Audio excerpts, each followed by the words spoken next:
What's up, everyone, and welcome to Coffee with Ola. Actually, first time Coffee with Ola. Ola. So this is Ola Strandberg of Strandberg Guitars. Welcome, Ola. sir. Thank you. So nice to have you here, and you're the first guitar builder I have in this segment of mine. So obviously you were the first choice, because I don't know too many guitar builders, to be honest, and you're the closest choice as well. And also we have some sort of a history, so it was an obvious choice. How you been? Have you been busy? Yeah, things. I can see that you're busy. I see that online on Facebook. Yeah, things have a tendency to keep moving, keep growing, and follow you as well. So I see it's happening. It's happening, but it's very nice to see from the first time you sent me an email and invited me over to try your guitars. Yeah. When was that? Like 2011 or something like that? Yeah, I think so. And seeing from that point where you were building in your garage and to the point where you're at today, which is like what I consider you dominate the market when it comes to headless guitars. Where did it all start? Like, when did you decide that you wanted to build guitars? I built guitars when I was a teenager, and back then it was because I thought I could do better, cheaper.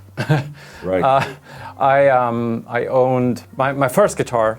I traded for an aquarium that couldn't fit into the moving van. Oh wow! When I moved from Umeå to Uppsala. That was a horrible guitar. It was absolutely horrendous. It's not like it is today, where you can actually buy an affordable guitar that actually works. Because nowadays, if you release shit products, you're gonna get shit. Yeah. Because back in the day, you could get away with it. Yeah. But now, with reviews and whatnot, it's not possible. Yeah. So this was a horrendous guitar, but so I immediately started to try to improve it in some ways.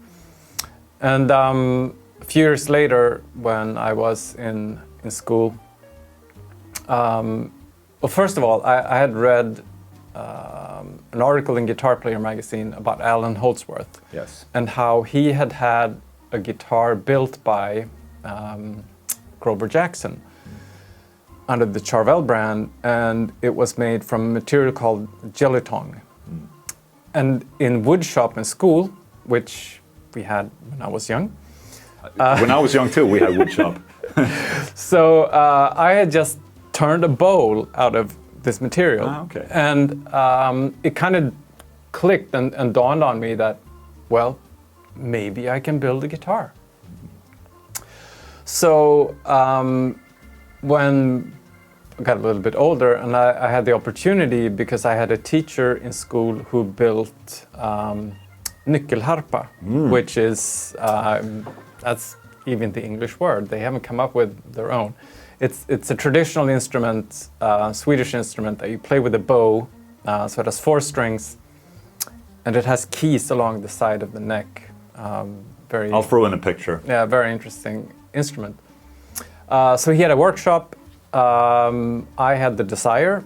He let me use his workshop. So I built the guitar, and then I built a few more because I could. Yeah. And I had no money, but getting parts to build a guitar was a way forward, and it was fun. So fast forward many years, and a successful career in IT, and I was more or less burnt out from hectic work life. And as a distraction or like a mental recovery project, I thought, let's build myself another guitar. And I had butchered an old Hohner headless guitar once, with the Strandberg licensed hardware. And it just appealed to me, that construction, so I started searching online for headless guitar hardware, and there was none to buy. But I stumbled on this community that made ergonomic guitars. Okay. And so it just kind of to make it interesting to myself, and because it seemed like these were forward-thinking people, I thought, well, let's make an ergonomic guitar. Because I saw also what they were doing was full-on ergonomics, so solve every ergonomic problem. Okay. Perhaps at the expense of the appearance of the instrument. Right, usually that's the problem. Yeah, so I set out to design an ergonomic guitar that I would want to own and play myself. And that was really it. Over this Christmas holiday downtime, I designed the concept. And when was this? Like what year are we talking right now? This was the Christmas holiday 2007. Okay. And I couldn't buy any headless hardware, so I designed my own. And at the time, I worked at a company in the biotech area that had a machine shop. Perfect. Downstairs. So I made my own hardware. Wow. So with that said, like the full guitar and hardware is fully designed by you. Yes. Which is next level if you compare to other guitar brands, I would say. Yeah. Or custom shop brands, I would say. This is real, like, it's your design, like, all the way through. Yeah, I think, I mean, obviously I've come at it from a different angle than most people, but I think also the fact that I never intended for this to become my livelihood or a commercial success, it gave me a completely different freedom. If I had had a dream to become a guitar maker and build a guitar company, I wouldn't have gone about it this way. No. So I think just having that full-time job, looking at this as a distraction and something fun, gave me the freedom to take all kinds of risks and do things because they were fun and not because I had to put food on the table. Exactly. Or keep the lights on. I think that might have been very refreshing for a lot of people to see, because you were kind of like going the other way than obviously a lot of other guitar brands or guitar builders, and now you kind of went your own way, and other brands are kind of like sneaking into that way. How does it feel to be, if I may ask, because you started somewhat of a new concept, or you didn't start the headless concept, but I mean, Steinberg and Hohner had headless before, but you definitely brought it back into the regular players' minds. Yeah. And I see now so many other brands basically aping off the Strandberg concept, like blatantly copying a lot of like the features and whatnot, just the looks. How does that make you feel? Well, I don't mind that much, really. Partly because when I started, again, I did it for me, and then when I put up pictures online, 99% of the comments were, "Oh, that looks ugly. Yeah. That doesn't work." Right. So actually, what I started doing, more or less with a plan in mind, is that I offered up the designs under Creative Commons license, which is like a open source equivalent in the software community. So essentially, people could use these designs as long as they said they came from me, and as long as they made any enhancements, they made publicly available as well under the same license. So the intent of that was to lower the barriers, if you will, for a slightly oddly shaped headless guitar. And I also started selling the hardware to other builders who built headless guitars. Yeah. So in a way, that was kind of self-serving, and you kind of have to be confident that you have the best product. Yes. And then everyone else kind of does marketing for you. Yes. In a way. Obviously, if people get guitars for a variety of reasons. Some to play, others to hang on the wall, others to just covet as a prized possession. So, I mean, you won't address all of those target demographics by having the best product or the most playable guitar. Yes. I mean, if you're the only player, it's either because you're first or because there's no market for it. Yes. So I think competition is good, and I'm just grateful that there is now an acceptance of headless guitars, and it's recognized as having certain features and benefits that make sense to people. Yeah. And it's growing our target market. Yes. So these other builders that are not necessarily stealing market shares, they're creating a larger market. Yes, they are. But at the same time, it's funny to see. For me, like the Strandberg guitar of the headless design, this is the headless guitar right here. This is already a classic. Like if you would say like the Fender Stratocaster, the Gibson Les Paul, and the Ibanez RG, and then there's this. Yeah. This is already a classic. So I mean, they can't touch that. This has already been etched in people's minds. Yeah, I mean, one thing that does upset me are the actual copies. That just copy the design, basically. There are Chinese companies that make copies of these guitars. Yes. Some of them even put the logo on there, which is, I mean, that's a crime. Yeah. Others don't, but it's like an exact, or it's not an exact, but it's as close as they can get to an actual replica. Yeah. And that upsets me. Yeah. If other brands do their own take on it, I really don't mind. Yeah. Because I mean, I obviously have borrowed and stolen ideas from others, so I can't complain when others do it. For me, in my eyes, when brands do things like this, and they see the market, that you open up a new market, and they kind of like, oh, we have to get in on this. It makes them look unfocused, I would say. I mean, you've always had the focus on what you're doing, and a lot of other guitar builders and brands, they just want to do everything for everyone, and kind of loses personality. Yeah. I know a lot of brands like that, and the Solar Guitars brand, obviously we're niched for metal, and that's my focus right there, and I think that's a very strong point. In the same way that you're focused in what you're doing, and you're not sprouting out to make a Stratocaster, or because the other brands, they make everything. Yeah. It's like it's a little confusing, to be honest. But I remember first time I tried this. Maybe we can pick it up and just talk a little bit about it, because it's just not about the looks. It's also about ergonomics, like we said.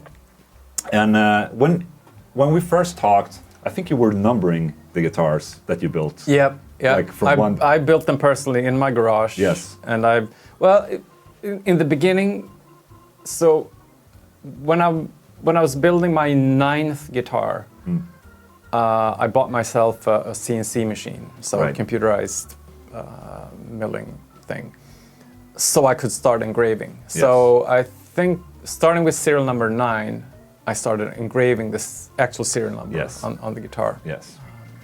That's cool. Who was the first artist? Was it like Tosin, or who was like the first real artist that you built the guitar for? Well, the crazy thing is, so I came up with the idea in 2007. I was just selling hardware to other makers for a couple of years, and then it took until 2009. So literally 10 years ago from this year. I had the first actual guitar completed. Yeah. And that was posted as Guitar of the Month in a guitar builder community called Project Guitar. Oh, I was part of that community because I swirled guitars back in the day. So great community, cool. projectguitar.com. Yeah, that was an awesome inspiration, obviously. And then I went ahead and I built 3 more, just on pure speculation, but to try different ideas. But out of that, Chris Letchford of Yes. Scale the Summit. He Yes. was also active on the Project Guitar Forum. Because he dabbled in guitar building himself Yes. back in the day. And he got in touch and said, "Hi, could you build me a 7-string guitar?" And I just said yes. Of course. But I was hardly aware of this genre developing Yes. or 7-string guitars being a thing. But that was it. It was perfect timing for me to come along with a guitar that addresses some of the issues of a 7-string, because it becomes heavier, it becomes longer and bigger if you want it to sound good. And I think this community of 7 and 8-string guitar players, they were already like thinking outside the box. They Yes. wanted to do something different. Yeah. But all the guitars they could buy were super strats with an extra string or two. Yeah, exactly. So they were way more receptive to this oddly looking thing. Yeah. And again,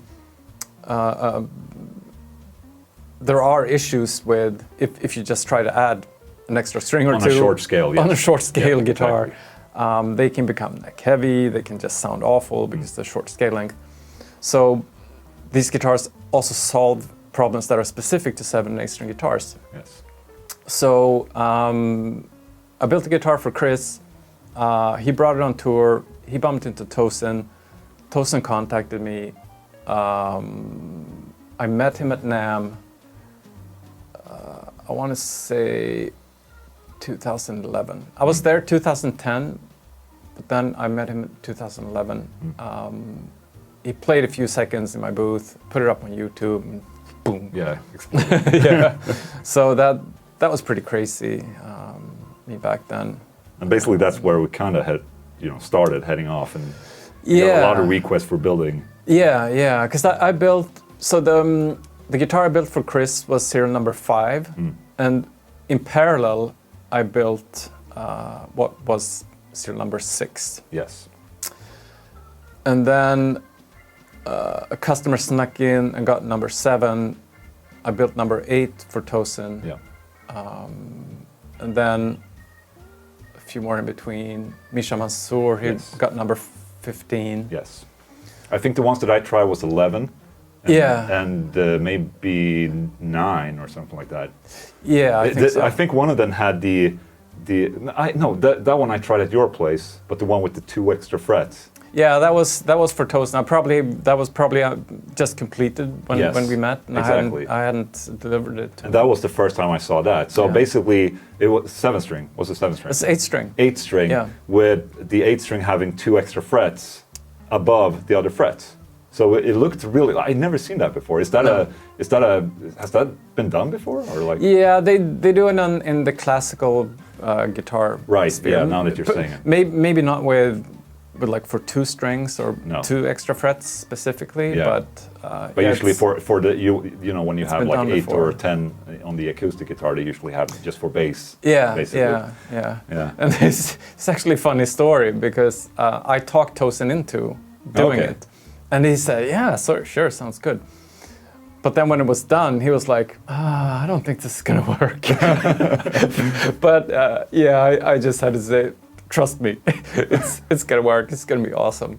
It's kind of cool because then it's like a regular standard tune guitar, but as soon as you do all open strings, was it a B or was it a?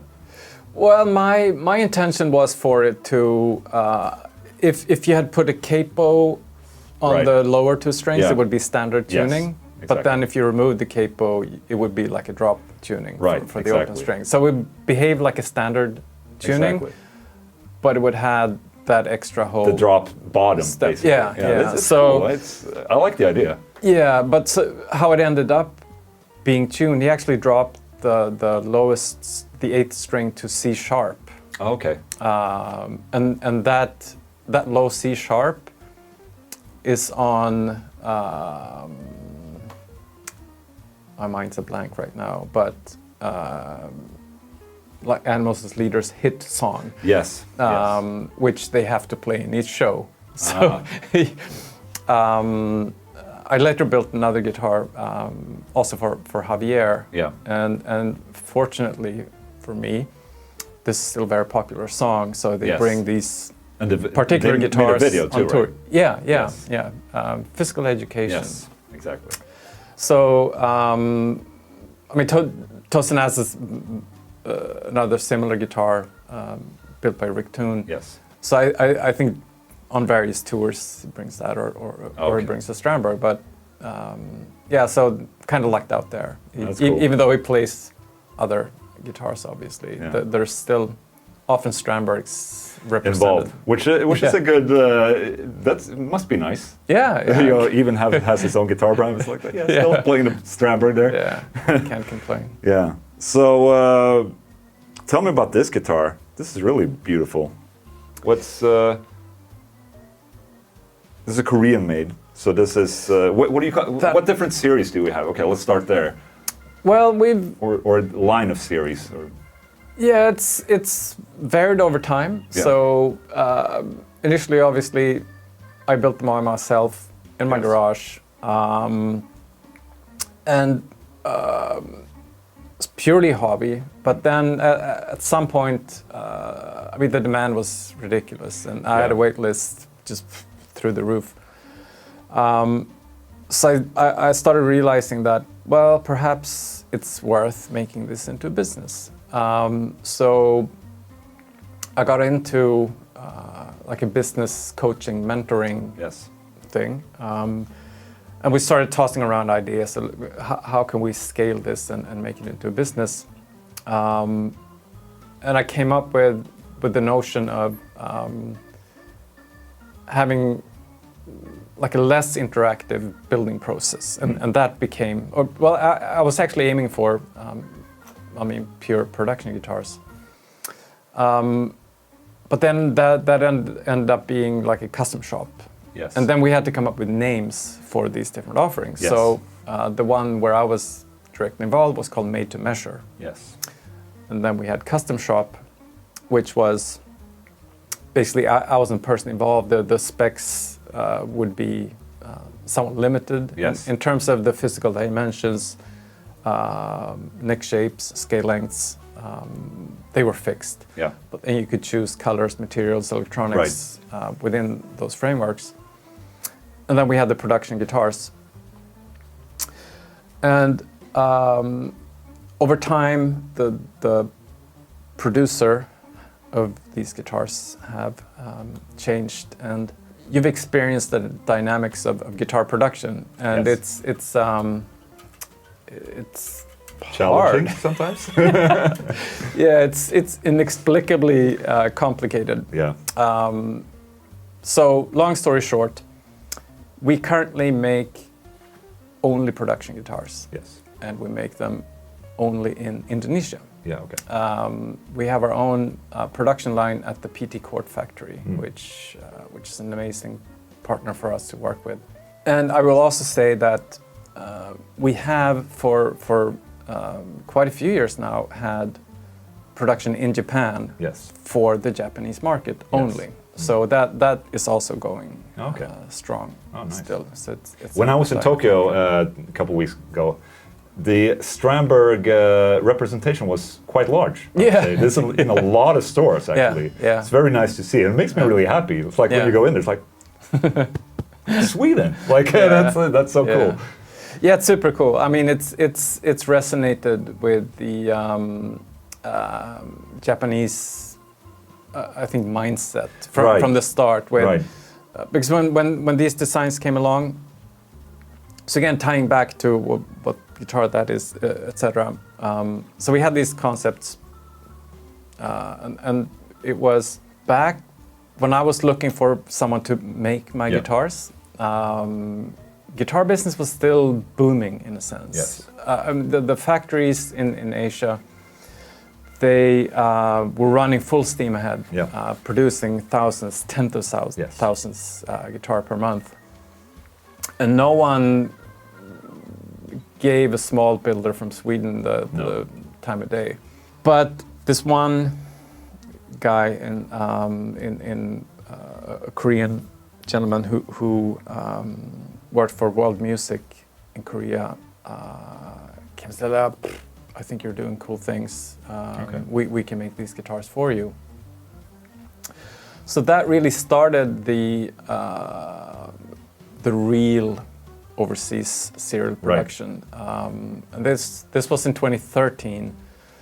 So the fall of 2014, we launched these guitars in Japan as the first market. And then I still had a day job at this time. And I started like facing that down. I started having a day, week off from work. But then when things really started moving, I went down to work 50%. And with the launch of the production guitars, that was like the final part of the puzzle to finally quit. So the spring of 2015, I resigned from the day job finally. And that must be an overwhelming feeling. Yeah, although I mean it happened gradually, and I'm sure you can relate. I mean you're so into it, so completely busy that it's just natural transition. But still, I mean, you take ownership of your own life. Yeah, in a way, it's true. Yeah, and that's why I waited so long. Yeah. And because you're a cautious Swede, just like I'm a cautious Swede. Yeah. We want to be super secure before we jump into something. Yeah. Or we do not jump into things without having, something in the back to fall back on. Yeah. So belts and braces. Exactly. Yeah. Which is healthy, I think, because that's. Well, congratulations. I think so. That's it's an amazing story. I must say it's the American dream in Sweden. So to get back on one of the topics that I think I left, at least, we launched these in Japan, and the fact that like everything about the guitar has some kind of thought out purpose and an explanation. So just the fact of them being headless makes it possible to make a lightweight guitar that still balances well. Yes. Because if you have a conventional guitar with a pound of headstock and you try to make it lightweight, it's going to want to dive to the floor. You can see here, I'm just holding the strap button. This is a pretty secure way of checking if a guitar is neck heavy or not. Yeah. So this is well balanced. You can see it's holding itself up, which is important. Yeah. So it's light on your shoulder as you stand up, and the way it's shaped, you can rest it in different positions in your lap, and just vary the playing position. Yeah. And then a lot of people have done fan frets or multi-scale instruments, but usually back then it was pretty extreme ratios. That's what I hate about fan frets. Yeah. It's just when the differences are just too wide, and it's like this when you have to play. Yeah. And since I wanted to build an ergonomic guitar that would made it easier to play and that would reduce like the stress on muscles and tendons, I used a much smaller difference in the scale length. Which makes a lot more sense, to be honest. Yeah. So using this more subtle fan also had that particular purpose, and then. The shape of the neck, which is entirely different from most. But is it? No, but this is what I fell in love with, by the way. It's called the Endure neck. Exactly, and because you had, I remember the first I played on had. That was symmetrical. Yeah, exactly. The toe sit shape, which was it was a little bit too extreme for me, and I was like, okay, this is cool, but I don't really, it doesn't fit me. But I guess it fit Tosin when it's thumbs and whatnot. But when you introduce this, it's like, okay, as usually I'm like, okay, I'm a little skeptical, but then you play, it's like, holy shit, it makes so much sense, and it feels really good, even with you would think that the hard edges would be uncomfortable, but it's not. It's actually more of a support than anything. Yeah. So this type of, I don't know how much of that you can see, I'm trying, but it's basically like a moving pattern where the shape of the guitar, I don't know what you call it, but it shifts.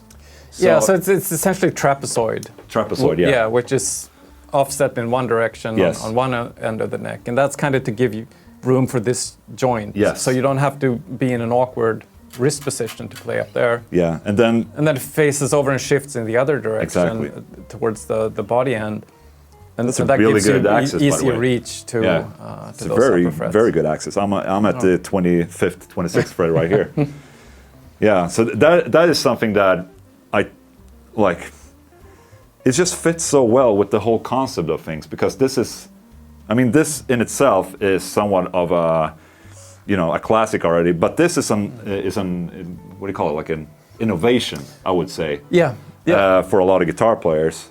And I guess it's also half and half, maybe a tough sell, because people are classic and people are they're just used to the old ways. I would say. Yeah. But usually, like personally, I was skeptical. But I would say that did you have any problems, selling this, like or is it just like just play the guitar, try it out, see, and people got happy, or? Yeah, I think it's a balance of it looks different enough for people to be intrigued. Yeah. But it's not so different that they're put off. No, I mean it looks sexy. Yeah. So in that sense, it's. So, I mean, it's the same all the time. If you're at a trade show and the guitar is hanging on the wall, someone looks. Look at those squiggly frets. And it's interesting enough to pick it up. Exactly. Because I think a lot of the time something looks out of the ordinary. It can be, not interested. Yeah, exactly. But this, it draws your eye, and then when you pick it up, how light it is. And then the next step, what's going on here? Yeah. And they can't help just taking a few chords, and that's all it takes to figure out it wasn't as strange as I thought it would be. So it kind of sells itself. So I think if you're receptive to picking it up at all in the first place, and you're not put off by it being headless, etc., then I think you're in the right mindset to accept the neck shape. And then it's not for everyone. No. There are players who will not get over that edge. Of course, but you're basically creating a new generation of players.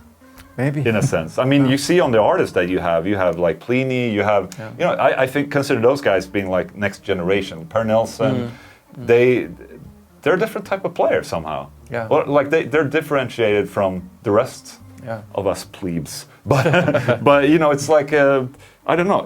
It gives me the feeling that it's a guitar for highly intelligent people. And the rest of us are just assholes. No, I'm just saying. It's like it feels like the future in what way? Like in a sense, I would say. It's like the guitarist. It's for the modern guitarist of 2030. I would say, because guitar players are they're hard nuts to crack. I mean, they're really comfortable with their old guitars and what, but this is I bet you 99% of every dollar spent in this industry is spent towards making something sound like 1959. Yes, exactly. Exactly. So, well, how closely does this model the vacuum tube, and how much does this pickup sound like a PAF? Yeah, exactly. I mean, metal guitars accepted, but still, they want to kind of, they still want to emulate. It's an old design. Iconic. Yeah, it's an old design. Decision. I mean, I know even like when Evertune, became a thing. And, it was a really tough sell. Like, but the more you just educate people, the more they accept it, and eventually it's a product that people want and enjoy. Yeah. So I think that's basically what you've done as well. It's just like you have to shove it in people's faces and educate them what it is, and that it's not it's not bad. Yeah. Like, yeah. So then I mean I've been fortunate enough to have just a growing group of ambassadors, Yes. and work with amazing artists, Yes. and receptive players who become engaged in the brand. And, Yes. I think we've been able to grow our player community with some kind of family Yes. feeling or a Yes. sense of belonging. And that's probably because of the lack of business mindset. Yes. from me. I mean, since this was literally a hobby for a long time. I mean, you're not a... It's the lack of actual marketing Yes. that's become this. It's the player movement. anti-marketing. Yeah. It's what we're doing as well. Yeah. I mean, that's why it works. Yeah. People don't want the old style, Yeah. you know, and finally they stop with like booth babes and whatnot with a lot of Yeah. brands, which is like, what the hell are you still doing this Yeah. in 2013? But you know, it's just people are over it. Yeah. They see through it so quick, and that's why this works so well, because basically you're a pirate, you know, against the industry. Yeah. So I definitely see, like it's become the product of the consumer rather than the product of the distributors and dealers and you know, the industry. Yeah, correct. So it's yeah, congratulations. Thank you. Can I plug it in? Yeah, this neck is. Did you steal this idea from someone? I didn't. Oh wow! There you go. Original idea. Yeah. If you haven't tried already, and you see a Strandberg guitar, you just have to try this neck. It's something extra. I must say. This is when I describe Strandberg guitars, I usually say that's almost like it's a separate instrument. It's almost like something else. It's not a guitar anymore. It's like yeah. Okay. So this one has the wiggly frets that people Does. say.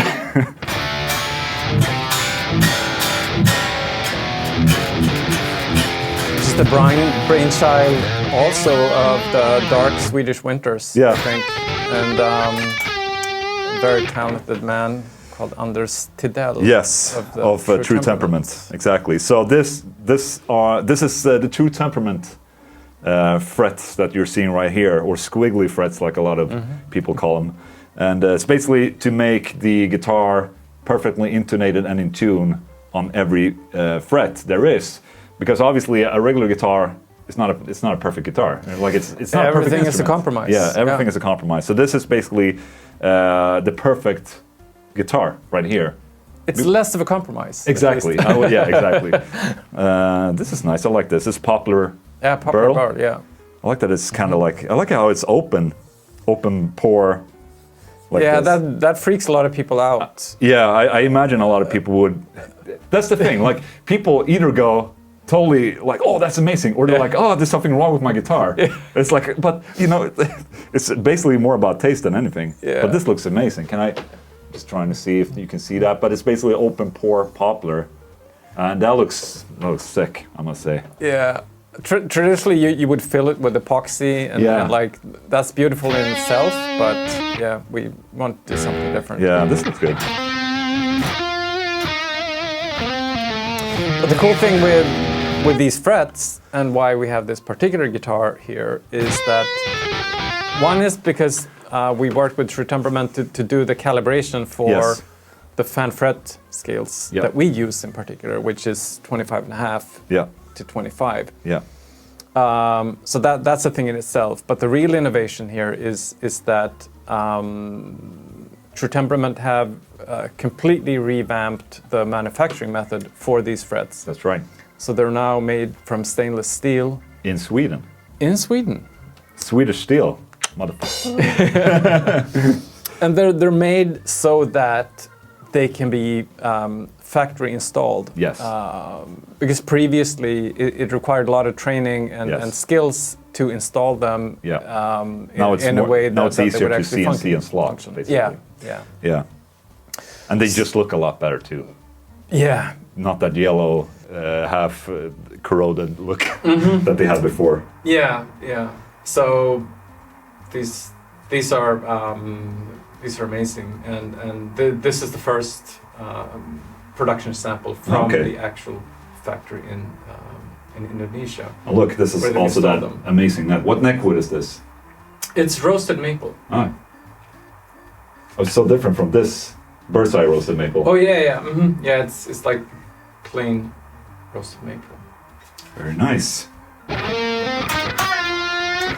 Which is obviously a blessing and a curse when you're doing serial production. Yeah. Because whatever you have the picture on the website is not The same, necessarily no. what you unpack Yeah. when you... We just had on the solar discussion group someone who got on swamp ash body and was very disappointed with the looks. But everyone else had like, because it only had straight figuring. Yeah. Which is very rare. Which is very rare, exactly. And everyone else was like, "Holy shit, that's a one of a kind," you know. But you know, that's just taste, I guess. You can't really win, can you? No. It's an upward battle all the time. Yeah. The joys of making guitars. Yes. I mean, it's because it is such a subjective experience. Just like the actual player and the music. Yeah. It's exactly like that. Yeah. And with that, thank you so much. Thank you. It's been a pleasure. Very interesting. Likewise. If you want to know more about Strandberg Guitars, I'll post a link down there, strandbergguitars.eu. Is it still that? .com. Oh shit, upgraded. Yeah, there's this .com/eu. Oh, there you go. Thank you so much for watching and see you next time. Bye. Bye.